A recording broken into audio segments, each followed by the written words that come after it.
ये रही बुड्ढे वो जगह और ये रहा पोछा। अभी पोछा पकड़ और सफाई कर, चल शुरू कर सफाई। अरे बहू, आज मेरी कमर में बहुत दर्द हो रहा है। बेटा मुझे आज आराम करने दे, कल मैं सारा काम कर दूंगा। तेरी कमर का ठेका लिया है क्या मैंने? और अगर तू ये काम नहीं करेगा तो कौन करेगा? और वैसे भी सुबह से तैयार होकर बैठी हूँ मैं, इतनी महंगी साड़ी पहनी है मैंने। अब तुझे क्या लगता है कि मैं यहाँ पे झाड़ू पोछा मारूंगी? तू होगा मेरा ससुर नाम का, लेकिन तुझे अपना ससुर मानती नहीं। तो चुपचाप काम कर ले, ये तेरे लिए अच्छा होगा बुड्ढे। रोज बैठकर बस खाना ही सिखा हुआ है, खाते ही रहते हो। अब अगर खा रहे हो तो काम भी तो करना पड़ेगा ना, या मुफ्त की रोटी खिलाए हम आपको? और वैसे भी थोड़े ही दिन बचे हैं आपके, तो थोड़े दिन तो काम आ जाओ हमारे ससुर जी।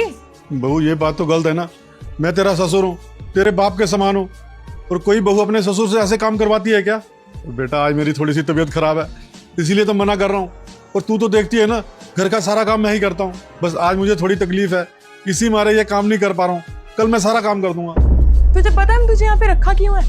अब तू खुद सोच, अगर हम यहाँ पे किसी काम वाले को लेकर आएंगे, वो महीने का 10-12 हजार रुपए लेगा। अब अगर तू यहाँ पे रह रहा है, तुझे मुफ्त का खाना मिल रहा है, रहने के लिए कमरा मिल रहा है, तो बदले में काम नहीं कर सकता क्या तू? इतना तो कर ही सकता है हमारे लिए। देख, इसमें तेरा और हमारा दोनों का फायदा है। हमारे 10-12 हजार रुपए बच जाएंगे और तुझे तेरे बेटे के साथ रहने के लिए मिल जाएगा। सही तो है। सच बताऊं तो मेरा मन तो नहीं था तुझे घर में रखने का, लेकिन अपने पति के आगे मेरी चलती कहाँ पे है, ना चाहते हुए भी रखना पड़ा। अब जब रह ही रहा है तो मेरे काम ही आ जा, थोड़े पैसे ही बचवा दे। वरना अगर तुझे मेरे काम ही नहीं आना तो कोई ना कोई बहाना दे घर से धक्के मार के बाहर निकलवा दूंगी तुझे मैं। अरे शर्म कर बहू, थोड़ी शर्म कर। अगर मैंने अपने बेटे को सारी बातें बता दी ना, पता नहीं तेरे साथ क्या हश्र करेगा। अरे वो तेरे पे हाथ नहीं उड़ा सकता है, पर मैं नहीं चाहता हमारे घर में लड़ाई झगड़े का माहौल बने। इसीलिए मैं तुझे आराम से कह रहा हूँ कि आज मुझे आराम करने दे, कल मैं घर का सारा काम कर दूंगा। अच्छा, चलने तो पता। और अगर पता चल भी गया तब भी कौन सी बड़ी बात हो जाएगी? मेरा पति ना जोरू का गुलाम है, जो मैं बोलूंगी ना वो वही मानेगा। तेरा बेटा तेरा नहीं रहा, तेरा बेटा कठपुतली है, कठपुतली मेरी कठपुतली। अरे बेटा मुझे पता है, मेरा बेटा मेरा ही है। अगर बात चुनने पे आई ना, तो मेरा बेटा बीबी और बाप में से बाप को ही चुनेगा। ऐसा तो मैं नहीं होने दूंगी।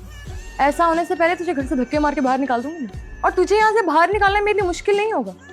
वैसे भी मैंने अपने पति के सामने ये दिखा रखा है कि तू यहाँ पे परेशान है, तेरा यहाँ पे मन नहीं लगता। तो अगर मैं तुझे यहाँ से धक्के मार के बाहर निकाल भी दिया तो मैं उनको बता दूंगी कि पापा जी इतने परेशान हो गए कि बिना बताए घर छोड़कर गाँव चले गए, और मेरी बात पे यकीन कर भी लेंगे। इतना भरोसा तो है ही उनको मुझ पर। बेटा एक बात मेरी ध्यान से सुन, यहाँ पे बात ना तेरा साथ देने से है, ना हमारी लड़ाई करने से है। पर तू सोच, तू मेरे साथ जो कर रही है अच्छा कर रही है।